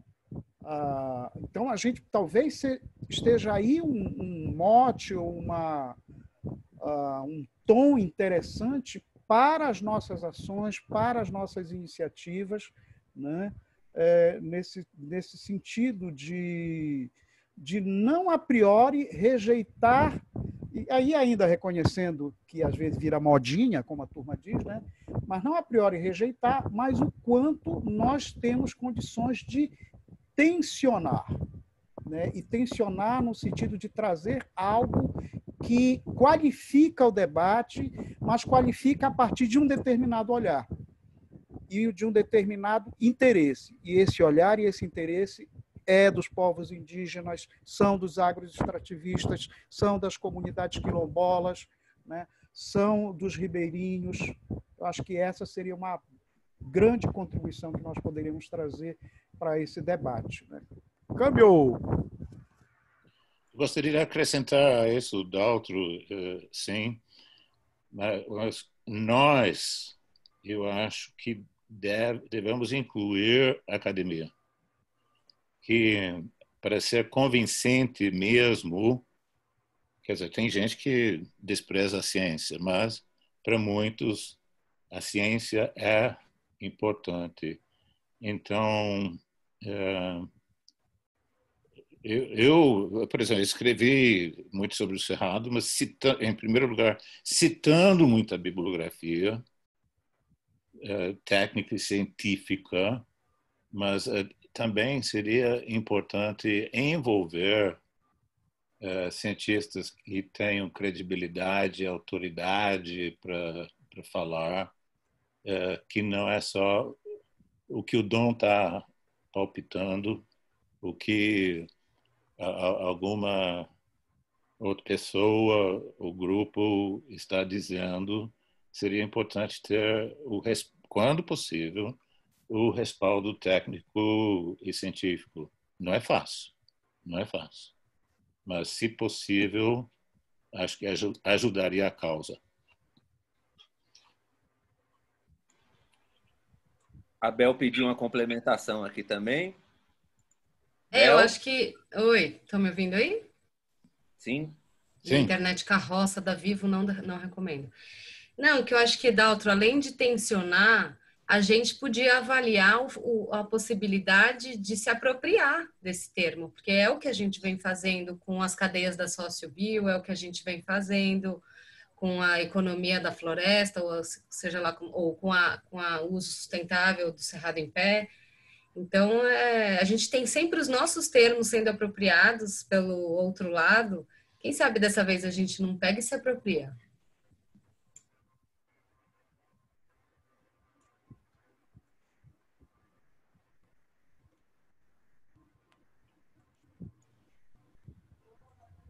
Maria José? Então, só dizer que a ideia da Bel é ótima. Vamos nos apropriar do termo.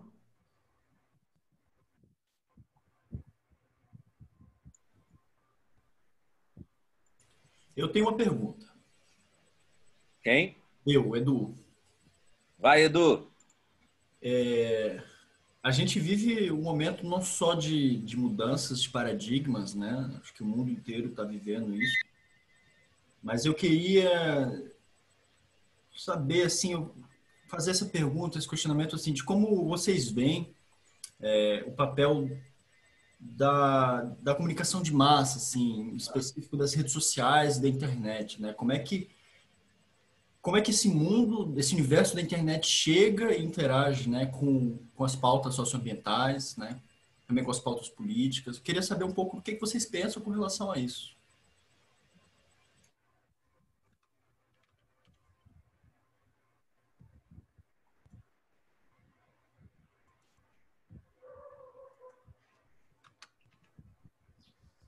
Você começa, Dom. O João teve que sair. Que eu acho Desculpe, eu atendi o telefone e perdi um pouco.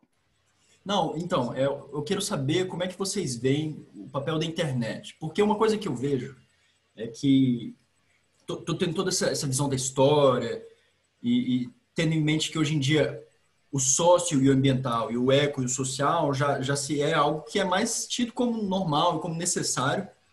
E eu vejo que isso na internet é um discurso que toma muita força, né? Essas grandes mídias de comunicação, a mídia ninja, enfim, a PIB, todas as ONGs estão começando a entrar nesse discurso aí, né? A comunicação torna-se cada vez mais um papel fundamental na criação e tomada de decisões. E eu queria saber como é que vocês percebem a internet nesse meio, né? Essa mudança de paradigmas, etc. e tal. Bom, me parece fundamental. Só que é mais com você do que comigo.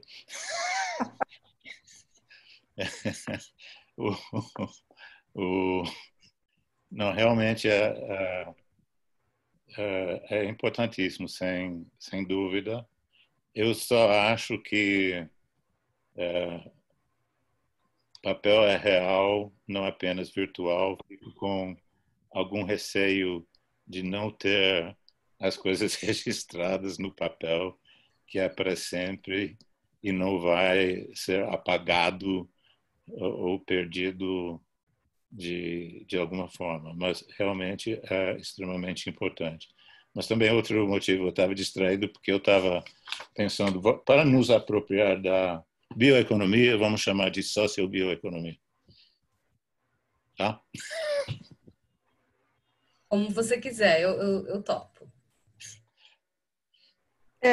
Eu acho que as redes sociais e a própria internet têm um papel fundamental nessa discussão e só que eu acho que a gente não está conseguindo fazer essa comunicação, né? Eu não sei exatamente se a gente fala, quer dizer, eu acho que a gente fala muito para nós mesmos, né? A gente não consegue atingir,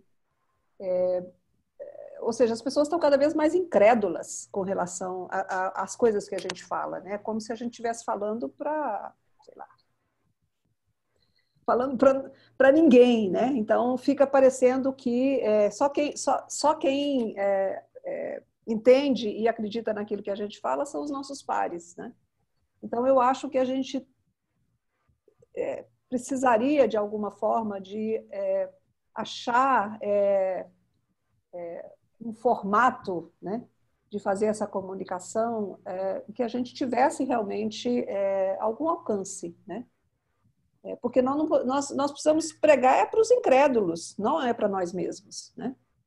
Aqueles que não acreditam realmente que o trabalho que a gente faz, de que, né, se não tiver inclusão social a gente não vai a lugar nenhum, né, de a importância do meio ambiente para todos nós, né, quer dizer, para a conservação dos rios, das matas, para fazer chuva, ou seja, parece que a gente está falando coisas que ninguém acredita nessas coisas, né? Então a gente não sabia onde essas pessoas estavam há uns anos atrás, né? Mas essas pessoas já estavam aí e a gente não falava para elas. Eu me lembro, uma das vezes que eu conversei com uma pessoa que era do Ministério do Meio Ambiente, e ela disse, né? Ela disse para mim, ela falou, olha, nem as pessoas que nos serviam café, né? Nem para essas pessoas nós não conseguimos mostrar a importância do trabalho que a gente fazia. Então, as pessoas que serviam café, né, para os funcionários do meio ambiente também votaram, né, no outro governo. Estava pregando outras coisas, né? Então, assim, eu acho que nós erramos muito e nós ainda não estamos entendendo, né, que linguagem usar para falar com essas pessoas, né? Então, eu acho que a gente continua ainda pregando para nós mesmos.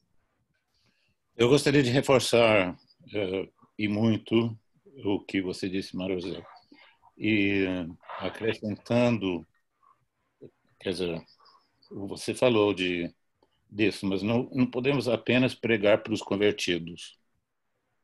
Seria muito importante ver como alcançar públicos que incluem formadores de opinião, tomadores de decisão e assim por diante. Agora, isso exige formatos apropriados para esses públicos. Então, muitas vezes, não vão ler um texto imenso. Ou, pelo menos, seria importante ter um resumo executivo se tivermos um texto grande.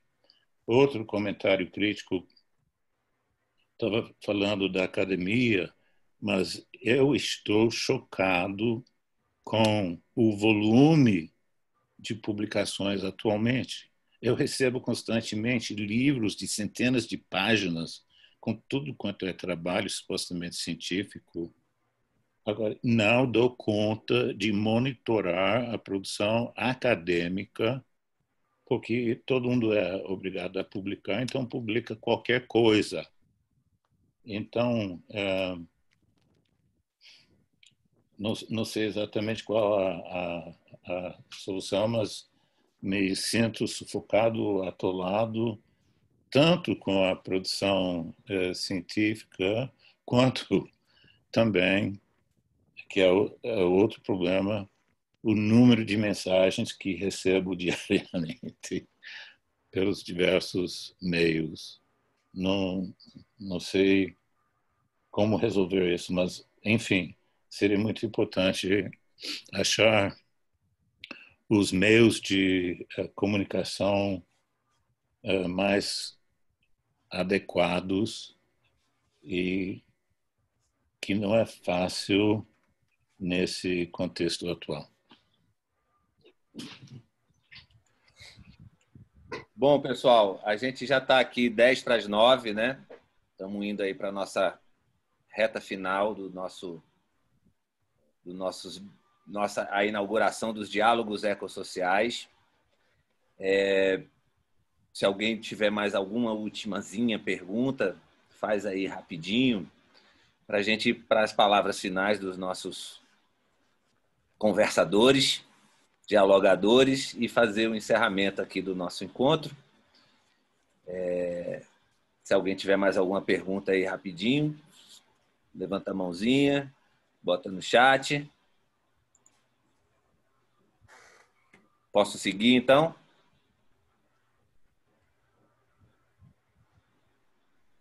Eu acho que é bom, João. Eu acho que é bom então, seguir.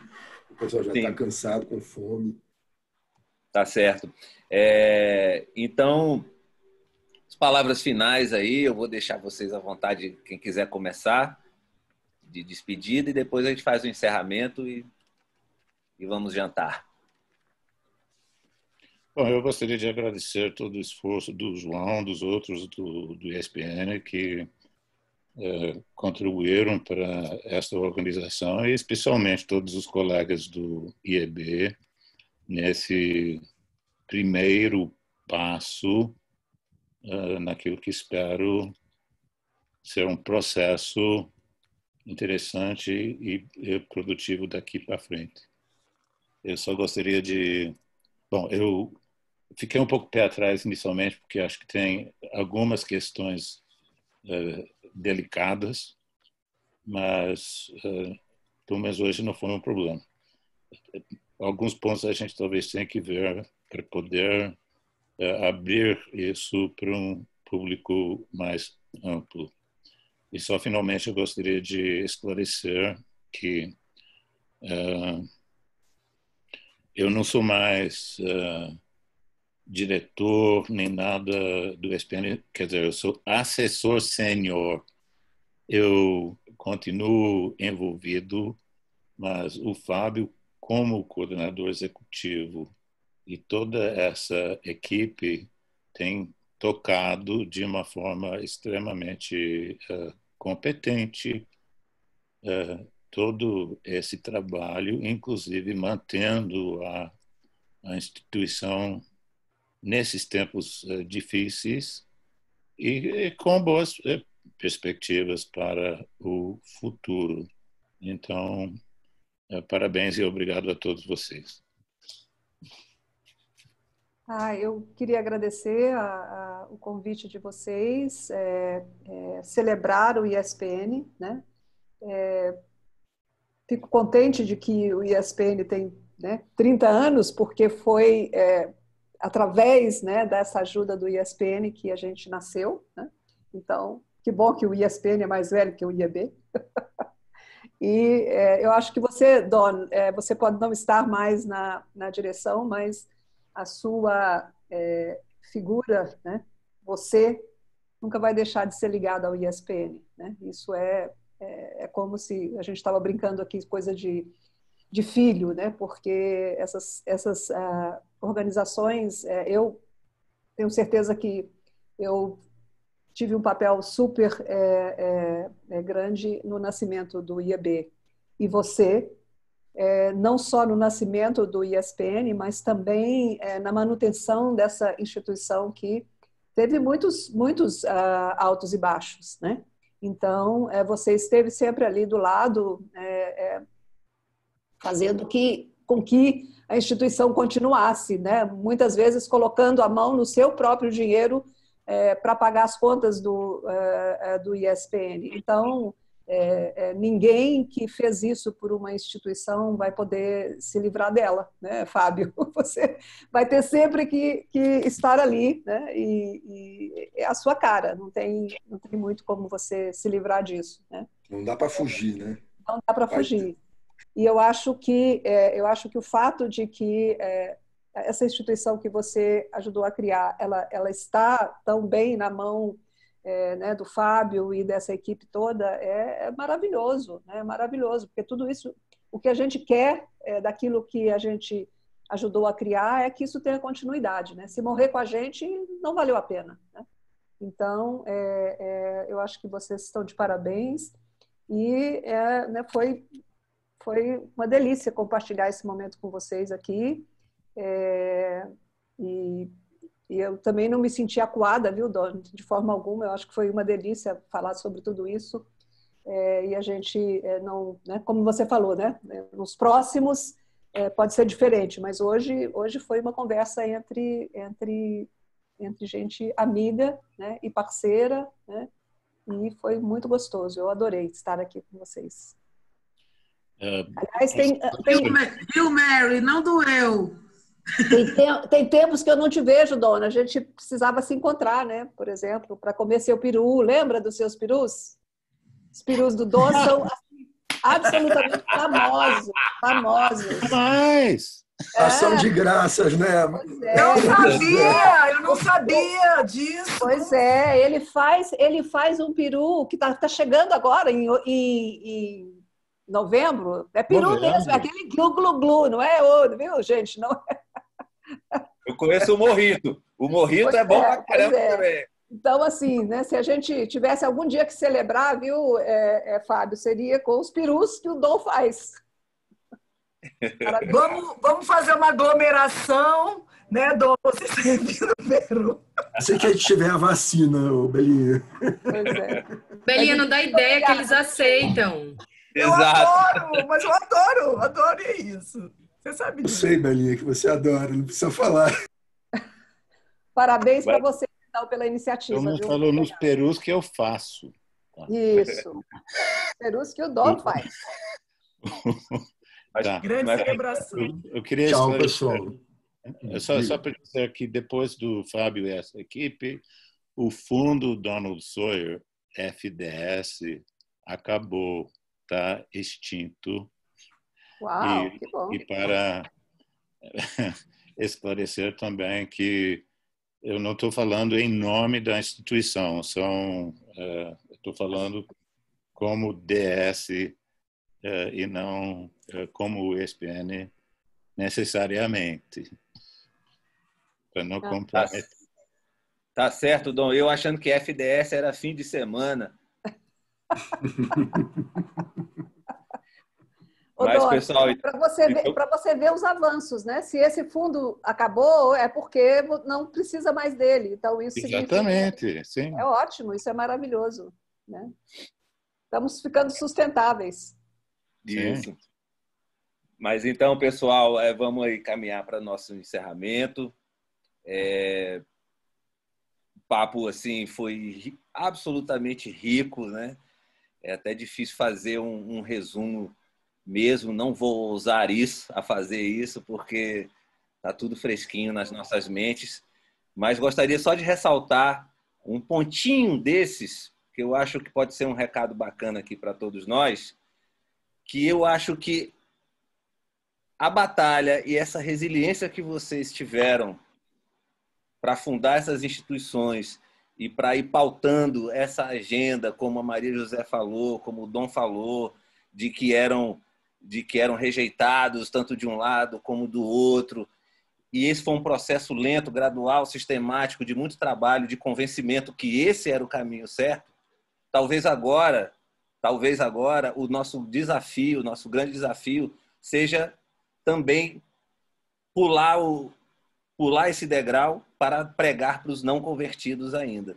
Então, a gente tem, eu acho que estruturalmente, um desafio muito parecido, que é sair justamente aqui das concordâncias e debater com a sociedade brasileira.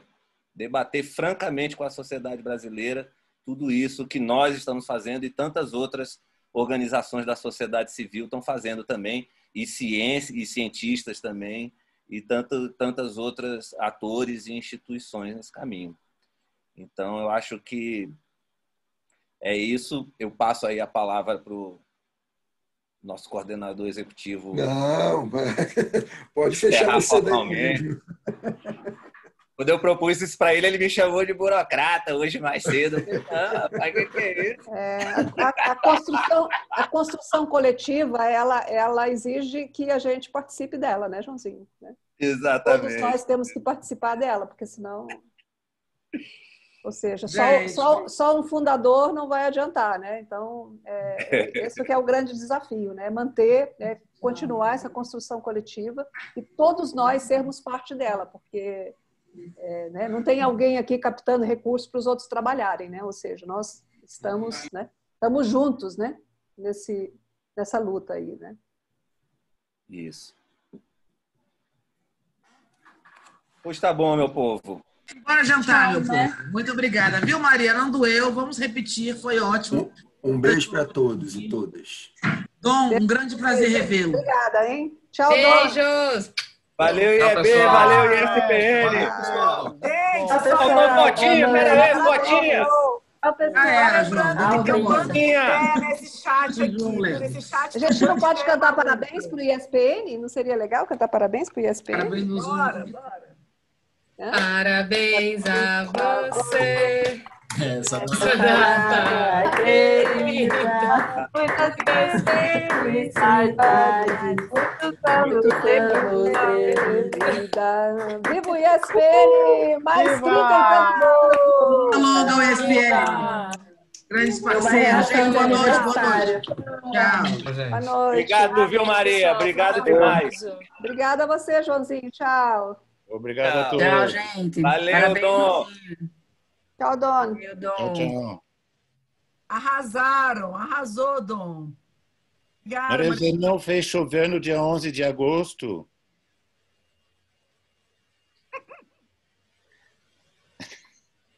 Aí já saiu. Uma vez foi no aniversário dela, em 11 de agosto, no quintal, choveu uma coisa. Saudades de chuva. Bons tempos. Gente, tem muita ideia no chat aqui, o Dom. Esse negócio da sua... Vamos lá, consórcio bioeconomia. Bora capturar esse negócio. Não? Vamos surfar nessa onda, mas a gente que... Beijão, parabéns, Dom. Beijos. Foi lindo. Tchau.